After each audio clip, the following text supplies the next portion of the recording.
Abby's world turns upside down when her husband vanishes without a trace, leaving only a cryptic note behind. Days later, a phone call from her mother-in-law reveals a shocking secret that shakes Abby to the core. Where is Matthew? Matthew? This isn't funny. Where are you? I called out, expecting to hear his voice from another room. But the house was silent, except for the faint hum of the refrigerator. My heart started to race as I noticed a note on the kitchen table. It read, "Don't search for me." I stared at the note, hoping it was a bad joke.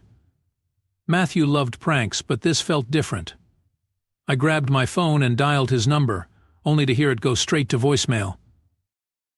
"Matthew, call me back," I said, trying to keep my voice steady. "This isn't funny." I called his mom next. "Hi, it's Abby. Have you heard from Matthew?" "No, dear," Claire replied. "Is everything all right?" Yes, it is. Sorry, I guess he just went out for a walk." I hung up and tried his best friend, James. "No, Abby, we haven't heard from him," James said, his concern mirroring mine. Matthew never returned. The kids kept asking, "Where's Daddy?" I didn't know how to answer them. I finally went to the police, clutching the note in my hand. With the note he left, "We can't start a search," the officer said. "But he's missing," I protested, feeling a lump rise in my throat. What if something happened to him? The officer shook his head. "I'm sorry, but adults have the right to disappear if they want to. There's nothing we can do." I left the station feeling helpless and alone. I returned home to our cozy suburban house, now filled with an eerie emptiness. I gathered the children in the living room. "Kids, I need to tell you something," I began, my voice shaking. "Daddy is. He's gone away for a while." "Why, Mommy?" my youngest asked. "I don't know, sweetheart," I replied, pulling her into a hug. "But we have to be strong, okay?" The days that followed were a blur of tears and unanswered questions. Every corner of the house reminded me of Matthew. His favorite coffee mug on the counter, his shoes by the door, the jacket he always wore still hanging in the closet. I tried to keep things normal for the kids, but it was a struggle. Every time they asked about their father, my heart broke a little more. Then, one day, I received a call from my mother-in-law. "If you want to know the truth, promise me you won't tell Matthew anything." Her voice cracked through the FaceTime call, breaking the silence of the room. "Promise." "What's going on?" I asked, feeling a knot tighten in my stomach. "Matthew is here at my house, with his mistress and their newborn baby," she began. I was horrified.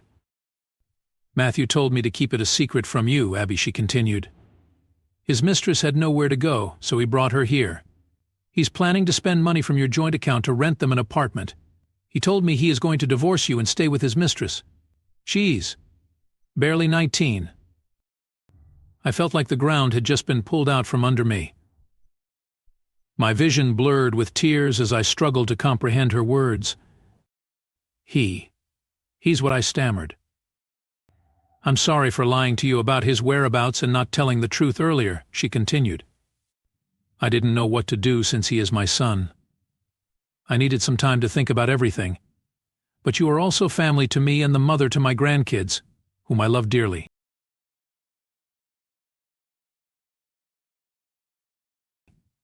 That's why I decided to tell you the truth. Abby, you still have time. You can find a lawyer and save your money for the sake of your kids. I was shaking, a mix of anger, betrayal, and heartbreak surging through me. "I can't believe this," I said, trying to steady my voice. "Thank you for telling me. I need to protect my children and myself." Ending the call, I sat in stunned silence, the reality of my situation crashing down on me. Matthew, the man I trusted and loved, was planning to abandon us for another woman. The kids sensed something was wrong. "Mommy, where's Daddy?" my youngest asked, her big eyes filled with confusion. "He's not coming back, sweetheart," I said, pulling her into a tight hug. "But we have each other and we'll be okay." I could hardly believe what my mother-in-law had told me, but I had to keep moving forward for my kids. I immediately contacted a lawyer. As we discussed my options, I received a call from an unknown number. I hesitated before answering. "Hello," I said cautiously. "Hi, Abby. It's Lisa. I'm the woman Matthew has been seeing. I need to talk to you," came the voice on the other end. A chill ran down my spine. "How dare you?" I snapped. "How dare you call me?" "Please, just meet me." "There's something you need to know, something important. It's about your family," she pleaded. I was seething. I would have never agreed to see her face had I not sensed helplessness in her voice. "All right. Where do you want to meet?" I asked. "Do you know that old cafe on Street 8? 6 p.m.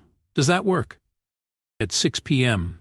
sharp, I walked into the cafe, my eyes searching for her. When I first saw Lisa's picture, I couldn't believe Matthew could have dated a girl so young. She was already there at a corner booth. "Thank you for coming," she said as I sat down. "Why did you want to meet?" I asked. "Matthew told me he was going to leave you, but I didn't know he was going to abandon you like this. I didn't agree to any of this," she began. "Why should I believe you?" I asked, folding my arms defensively. She reached into her bag and pulled out a stack of papers. "These are emails and messages from Matthew. He said horrible things about you, things I know aren't true. He's been manipulating both of us." I took the papers and began to read. My hands trembled with rage as I saw the lies and deceit laid bare. "I can't believe this," I muttered, shaking my head. Lisa looked at me earnestly. "He's planning to take everything from you. But I don't want any part of it. I want to help you." "Why are you doing this?" I asked, stunned. "Because I didn't know what kind of man he really was until it was too late. I want to make things right, at least in some small way," she said, tears welling up in her eyes. I looked at her, seeing the genuine remorse and desperation in her face. Maybe she was telling the truth. "All right," I said slowly. "If you're serious about helping, we need to gather as much evidence as we can. I need to protect my children and secure our future." We spent the next hour discussing our plan. Lisa shared more details about Matthew's schemes, and we started forming an unlikely alliance. It felt strange to trust the woman who had been with my husband, but her willingness to help gave me hope. The next morning I sat in my lawyer's office. "We need to confront him together. But first I need to secure my finances and make sure he can't take anything more from us," I told my lawyer, Kate. "With the information Lisa provided, we can freeze the joint accounts and protect your assets," she assured me. We went through the details step by step. Kate filed the necessary paperwork to freeze our joint accounts and secure my assets. It felt like a race against time, but I knew we had to be thorough. Every piece of information Lisa had given us was crucial. One evening I sat at the kitchen table, paperwork spread out in front of me. My mother-in-law had come over to help with the kids. She brought me a cup of tea and sat down across from me. "You're doing the right thing, Abby," she said softly. "I am so sorry for what my son is putting you through." "Only Matthew can be blamed for what's happening, Claire. Nobody saw this coming, not even Lisa," I replied, sipping the tea. "I'm so grateful to you for your support." "You're stronger than you think," she said, reassuringly squeezing my hand. "I'm always with you, okay?" Finally, the day came when everything was in place. I took a deep breath and walked up to my mother-in-law's door with Lisa by my side. The authorities followed closely behind, ready to enforce the legal actions we had taken. As we entered, Matthew looked up, shocked to see us. "Abby, what are you doing here?" he demanded, his eyes darting between me and Lisa. "It's over, Matthew," I said firmly. "We know everything. Your lies, your betrayal, and your plans, you won't get away with it."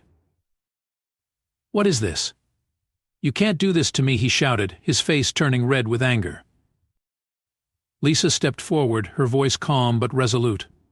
We already have. You're not going to hurt anyone else. The police officers moved in, presenting the legal documents. Mr. Johnson, you need to come with us. You're being served with a restraining order and an order to vacate the premises, one of them said. Matthew looked around, his bravado crumbling. This isn't fair, he muttered, his voice wavering as he tried to find some way to wriggle out of the situation. Oh, it's perfectly fair. Ex-husband, I replied, holding up the divorce papers.